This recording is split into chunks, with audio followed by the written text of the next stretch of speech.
नमस्कार, इन खबर लाइव के यूट्यूब चैनल पर आपका स्वागत है और मैं हूं रितेश वर्मा। हम एक ऐसी बात कर रहे हैं जिसका कोई न्यूज़ वैल्यू नहीं है।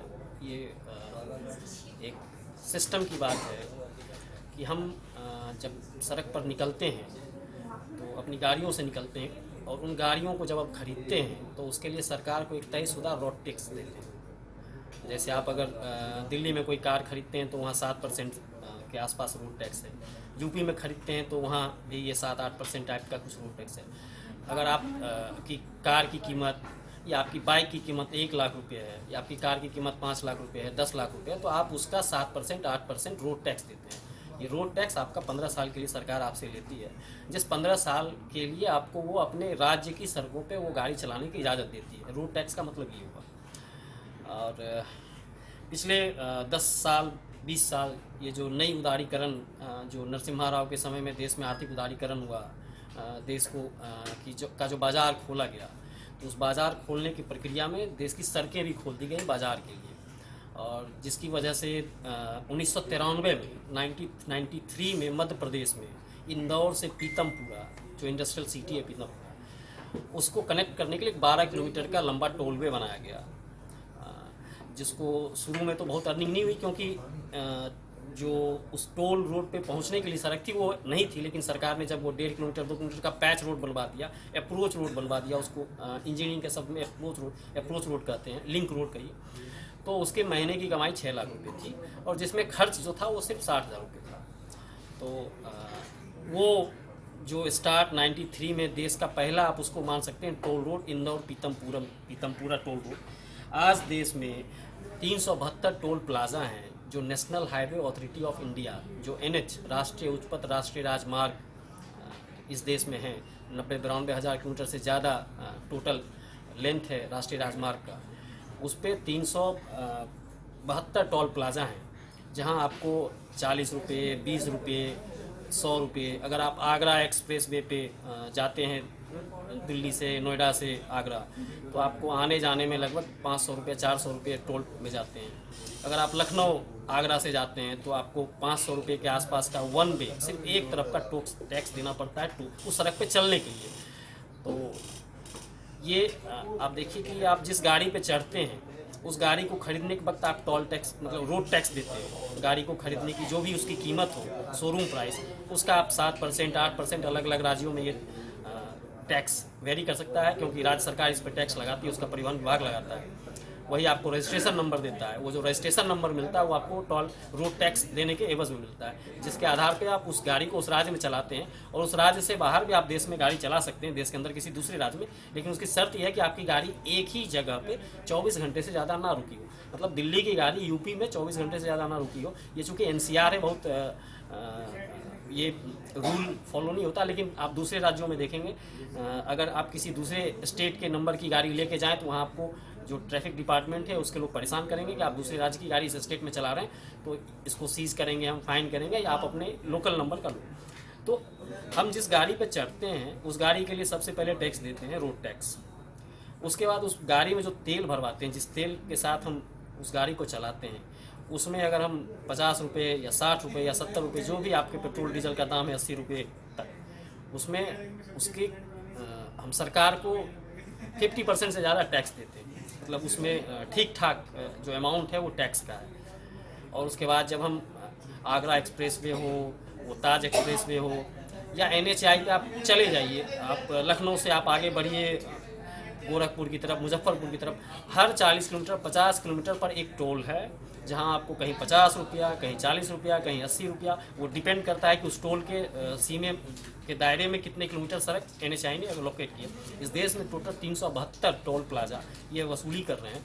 जब हमने रोड टैक्स दिया तो हमको रोड टैक्स देने से सरकार ने अपने राज्य में गाड़ी चलाने का अधिकार दिया। ये नया टैक्स, एक एक्स्ट्रा टैक्स जो हम सड़क पे चलने के लिए, एक स्पेशल सड़क पर चलने के लिए सरकार को देते हैं एक्स्ट्रा, तो क्या ये सरकार की अपनी जवाबदेही से बचने की कोशिश नहीं? क्योंकि सरकार को तो हमने टैक्स दिया सड़क बनाने के लिए, जो रोड टैक्स है, रोड टैक्स वसूलने का यही मकसद है कि सरकार जो इंफ्रास्ट्रक्चर बना रही है या डेवलप कर रही है या उसको मेंटेन कर रही है, उसको मेंटेन करने में वो पैसा खर्च होगा, क्योंकि आपकी गाड़ी उस टैक्स के एवज में 15 साल सड़क पर चलने की हकदार है। तो अगर सरकार वो सड़क हमको नहीं बना के दे रही है और तभी वो प्राइवेट कंपनी को बुला रही है कि आओ बनाओ, पैसा कमाई करो और फिर हमको ये वापस कर दो, तो सरकार का जो काम है, जिस टैक्स जो रोड टैक्स हमने दिया सरकार को रोड बनाने के लिए, सरकार उस टैक्स का इस्तेमाल करके सड़कें तो बना रही है, बाकी सड़कों पे टैक्स नहीं लग रहा, लेकिन 372 टोल टैक्स पे जो टैक्स लग रहा है वो रोड भी बना के चलाने के लिए देना सरकार का काम था, फ्री है। अभी केंद्रीय मंत्री नितिन गडकरी हैं, भूतल परिवहन मंत्री हैं, विकास के पर्याय माने जाते हैं उनको, हाईवे मिनिस्टर और फ्लाईओवर मिनिस्टर कहा जाता था महाराष्ट्र में जब वो थे, वहाँ पे उन्होंने काफ़ी रोड में काम किया। और देश में इस समय NHAI में जो पर डे की सड़क बनाने का जो रफ्तार है वो काफ़ी तेज़ है, क्योंकि नितिन गडकरी को माना जाता है कि वो काम करने में यकीन रखते हैं और बहुत विवाद से दूर रहते हैं। पिछले 4-4.5 साल में नितिन गडकरी का बहुत ही इक्का दुक्का कोई बयान हुआ जिसके कारण वो विवाद में फंसे होंगे और उनको फजीहत झेलनी पड़ी हो, या उनकी वजह से पार्टी को फजीहत झेलनी पड़ी हो, या उनको उसके लिए सफाई देनी पड़ी हो। तो नितिन गडकरी जी से लोगों ने कहा कि ये टोल टैक्स कब तक चलता रहेगा, क्योंकि कुछ टोल प्लाजा को कोर्ट ने बंद करवा दिया ये कह के कि जो इसमें इन्वेस्टमेंट था वो पूरा हो चुका है, इसको आप बंद कर दो। तो गडकरी जी ने कहा कि लोगों को सर्विस चाहिए तो पैसा तो देना होगा, पैसा तो रोड टैक्स के रूप में सरकार को जनता ने दे दिया। जिन लोगों के पास गाड़ियाँ हैं, चाहे वो बाइक हो चाहे कार हो, उन्होंने रोड टैक्स में भी तो पैसा दिया ही है। आप 10 लाख की कार खरीदते हैं तो लगभग 70,000 80,000 रुपये आप टैक्स में दे रहे हैं। तो ये एक्स्ट्रा जो टोल टैक्स की कमाई है, इसका लॉजिक जो है वो बहुत सही नहीं है। ये सोचने वाली बात है, क्योंकि जो सड़क जो भी 372 टोल प्लाजा पे इस समय सरकार टोल वसूल कर रही है लोगों को एक अच्छी सड़क देने के नाम पे, वो सड़क ऐसे ही आपको रोड टैक्स के एवज में देना था।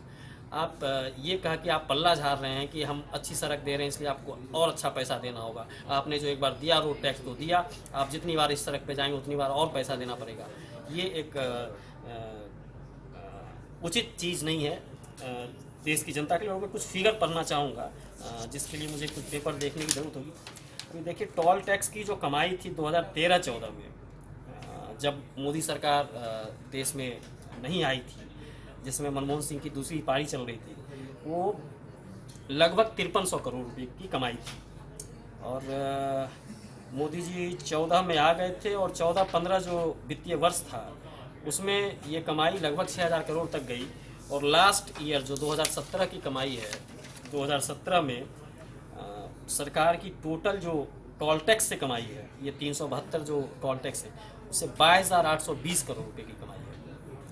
आप समझ सकते हैं कि 5 साल में लगभग 4 गुना टोल टैक्स से कमाई माननीय नितिन गडकरी जी की सदारत में केंद्र सरकार ने बढ़ाई है। तो इसमें कुछ गैरवाजिब नहीं है, लेकिन इतना तो गैरवाजिब है कि जब जनता ने एक बार रोड टैक्स देकर कार सड़क पे उतारी और उस गाड़ी को 15 साल सड़क पे चलने का लाइसेंस सरकार ने दिया, रजिस्ट्रेशन दिया, तो उसको इस देश की किसी भी सड़क पे चलने के लिए एक्स्ट्रा पैसा देना पड़े, ये अनुचित है, ये उसके साथ अन्याय है।